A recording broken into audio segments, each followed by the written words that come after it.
Charles Dickens. A Tale of Two Cities. Book the First. Recalled to Life. Chapter 5. The Wine Shop. A large cask of wine had been dropped and broken in the street. The accident had happened in getting it out of a cart. The cask had tumbled out with a run, the hoops had burst, and it lay on the stones just outside the door of the wine shop, shattered like a walnut shell. All the people within reach had suspended their business or their idleness to run to the spot and drink the wine. The rough, irregular stones of the street, pointing every way, and designed, one might have thought, expressly to lame all living creatures that approached them, had dammed it into little pools. These were surrounded, each by its own jostling group or crowd, according to its size. Some men kneeled down, made scoops of their two hands joined, and sipped, or tried to help women, who bent over their shoulders to sip before the wine had all run out between their fingers. Others, men and women, dipped in the puddles with little mugs of mutilated earthenware, or even with handkerchiefs from women's heads, which were squeezed dry into infants' mouths. Others made small mud embankments to stem the wine as it ran. Others, directed by lookers on up at high windows, darted here and there to cut off little streams of wine that started away in new directions. Others devoted themselves to the sodden and lee-dyed pieces of the cask, licking and even champing the moister wine-rotted fragments with eager relish. There was no drainage to carry off the wine, and not only did it all get taken up, but so much mud got taken up along with it that there might have been a scavenger in the street if anybody acquainted with it could have believed in such a miraculous presence. A shrill sound of laughter and of amused voices of men, women, and children, resounded in the street while this wine game lasted. There was little roughness in the sport and much playfulness. There was a special companionship in it, an observable inclination on the part of every one to join some other one, which led, especially among the luckier or lighter-hearted, to frolicsome embraces, drinking of healths, shaking of hands, and even joining of hands and dancing, a dozen together.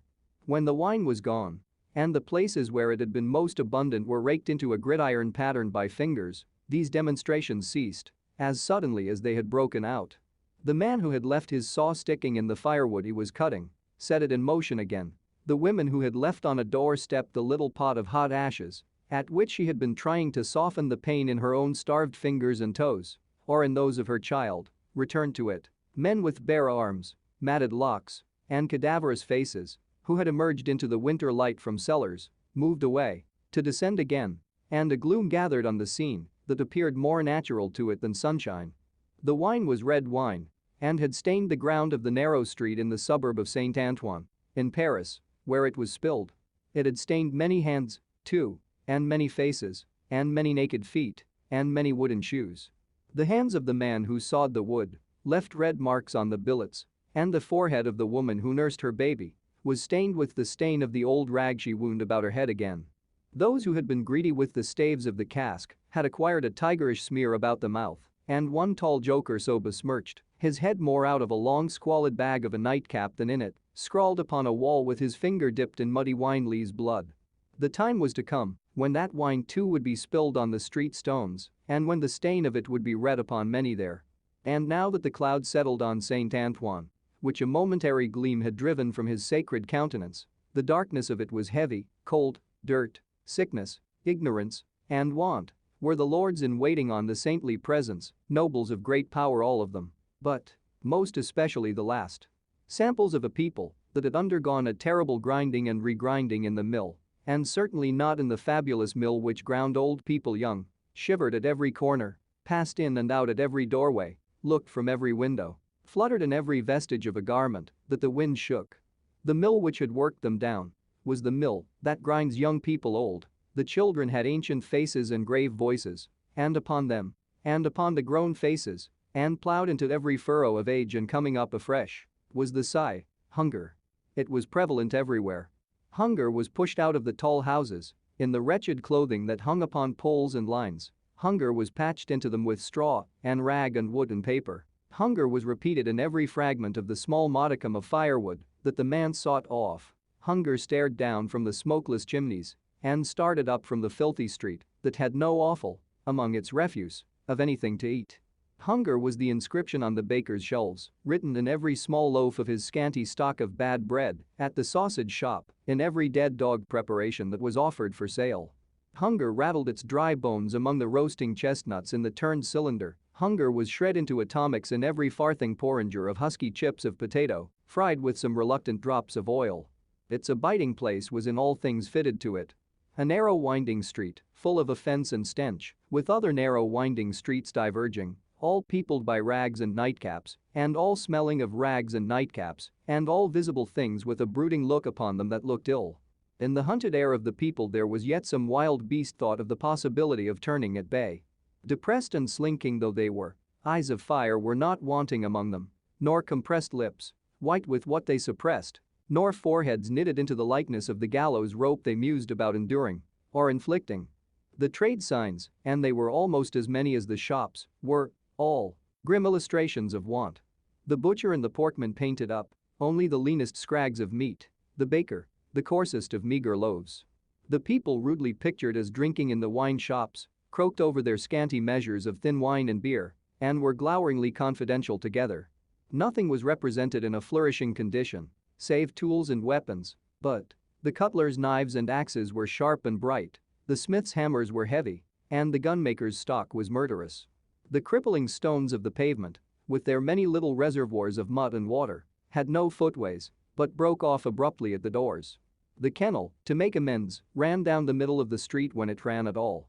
Which was only after heavy rains, and then it ran, by many eccentric fits, into the houses.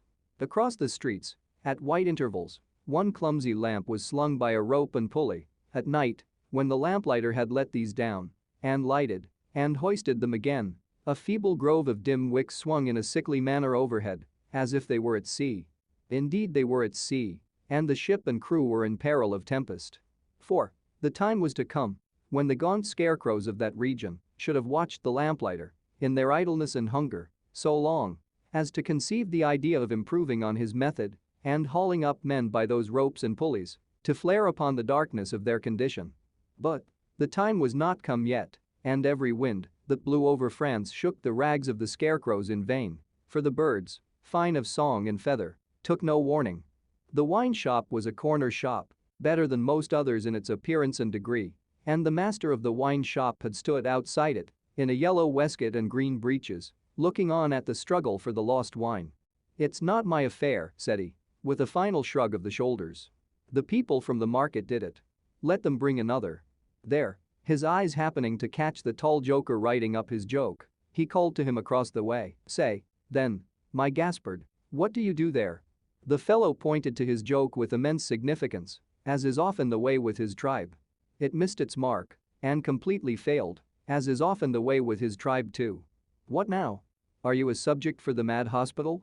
said the wine shopkeeper, crossing the road and obliterating the jest with a handful of mud picked up for the purpose and smeared over it. "Why do you write in the public streets? Is there, tell me thou, is there no other place to write such words in?" In his expostulation he dropped his cleaner hand, perhaps accidentally, perhaps not, upon the joker's heart.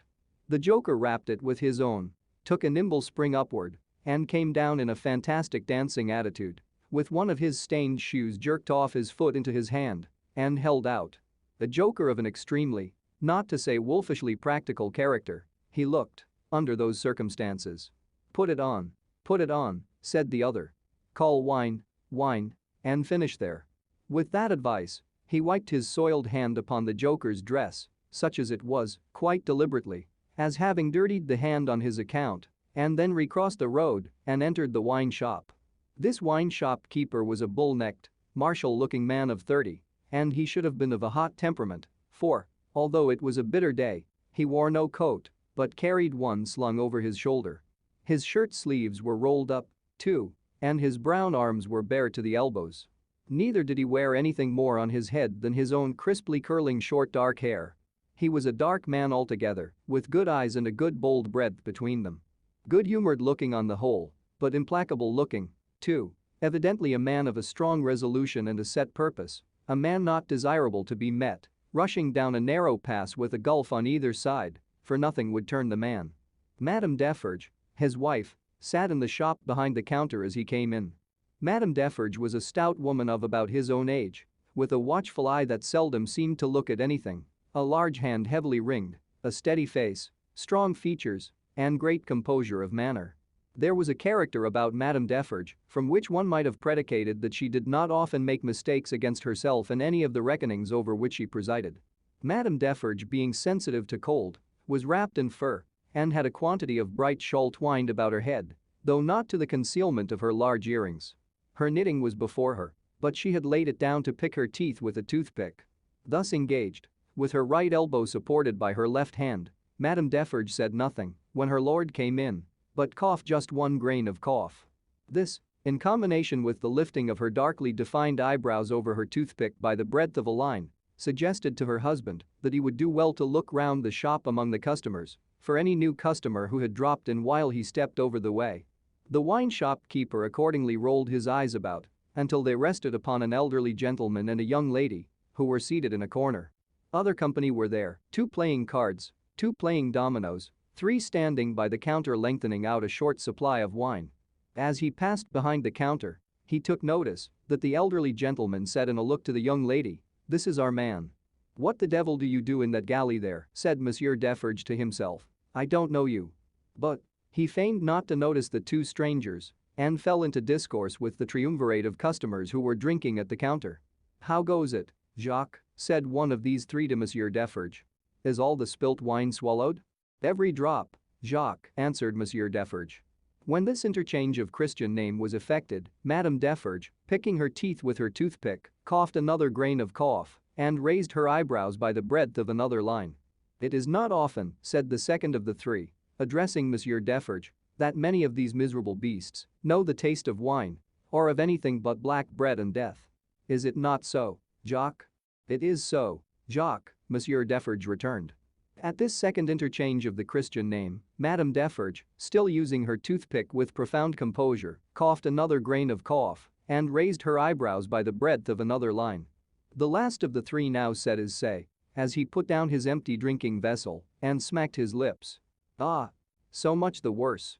A bitter taste it is that such poor cattle always have in their mouths, and hard lives they live, Jacques. Am I right, Jacques?" "You are right, Jacques," was the response of Monsieur Defarge.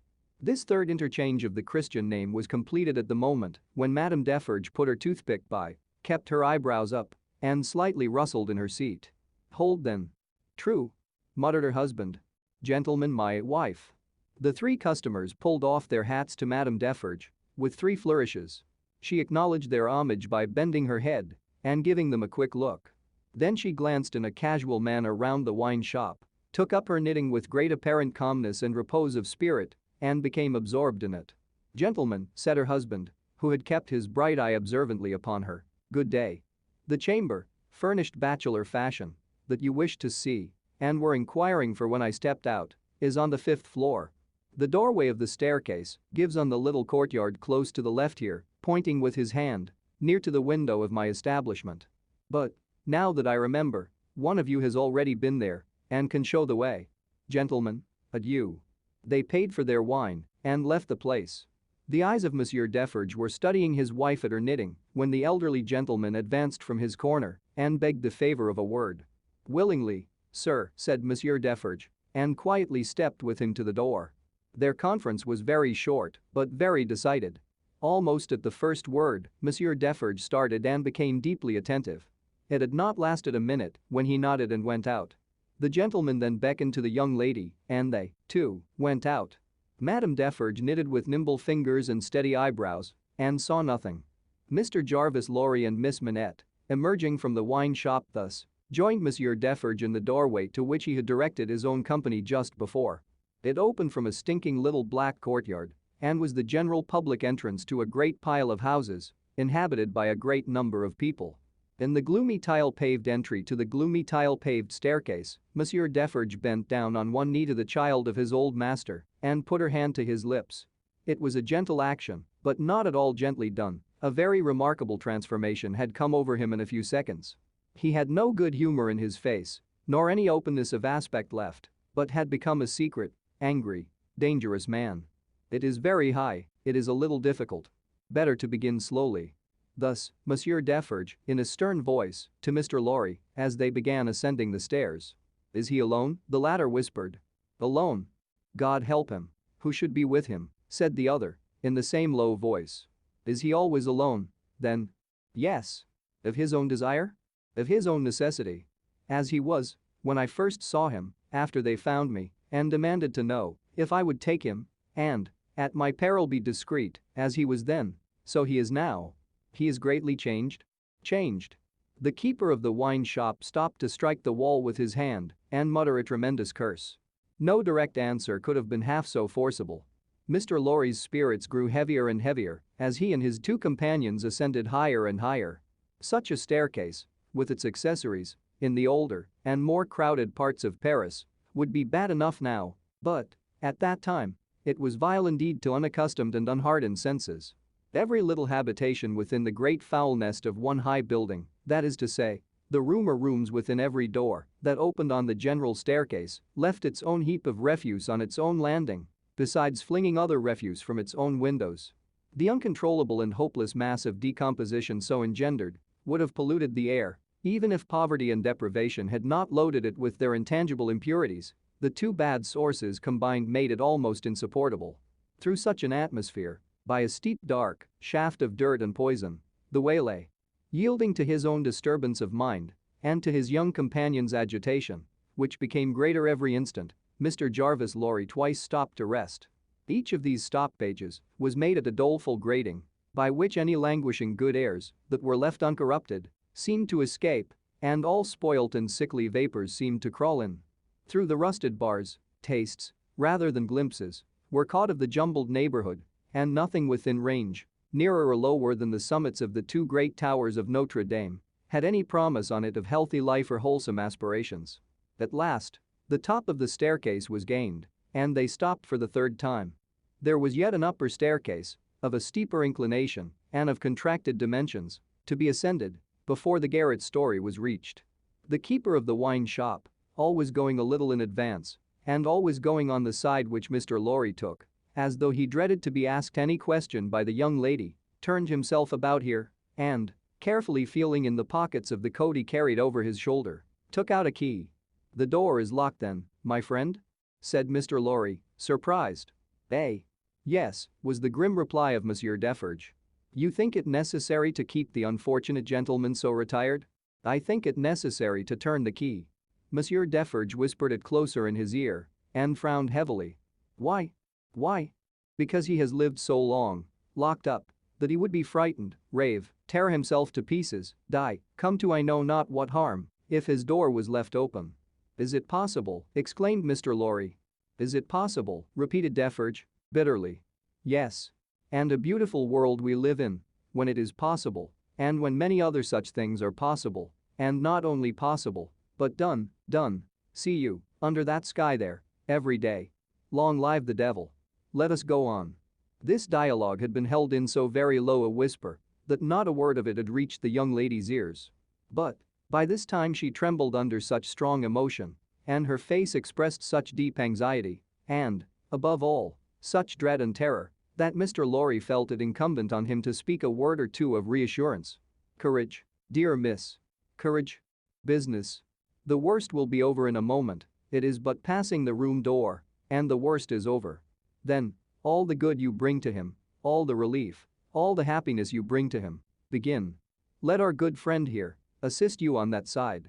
That's well, friend Defarge. Come. Now. Business. They went up slowly and softly. The staircase was short, and they were soon at the top.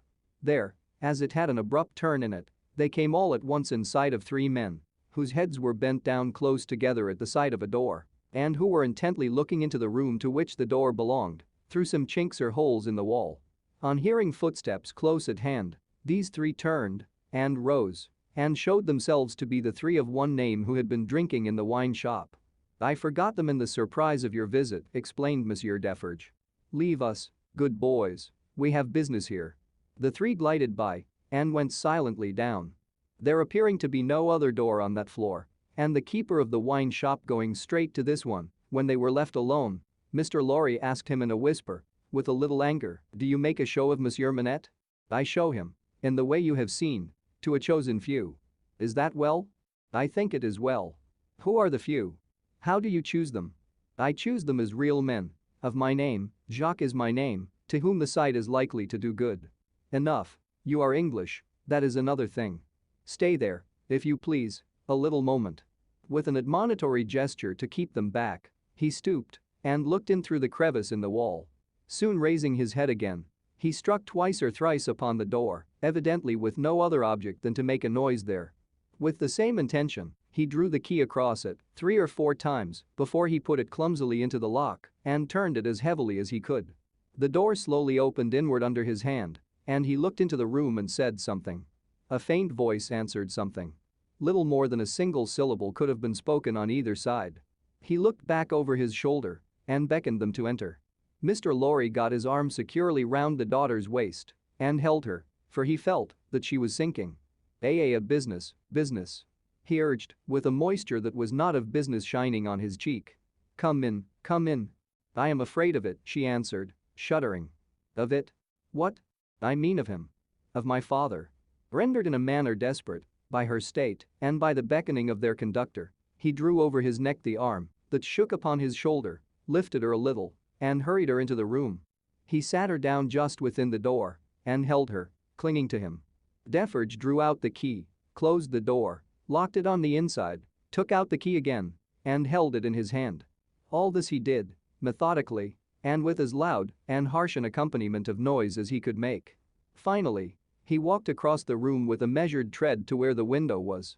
He stopped there and faced round. The garret, built to be a depository for firewood and the like, was dim and dark, for the window of dormer shape was in truth a door in the roof, with a little crane over it for the hoisting up of stores from the street, unglazed, and closing up the middle in 2 pieces, like any other door of French construction. To exclude the cold, one half of this door was fast closed, and the other was open but a very little way. Such a scanty portion of light was admitted through these means that it was difficult, on first coming in, to see anything, and long habit alone could have slowly formed in any one the ability to do any work requiring nicety in such obscurity. Yet, work of that kind was being done in the garret, for, with his back towards the door and his face towards the window where the keeper of the wine shop stood looking at him, a white-haired man sat on a low bench, stooping forward and very busy, making shoes.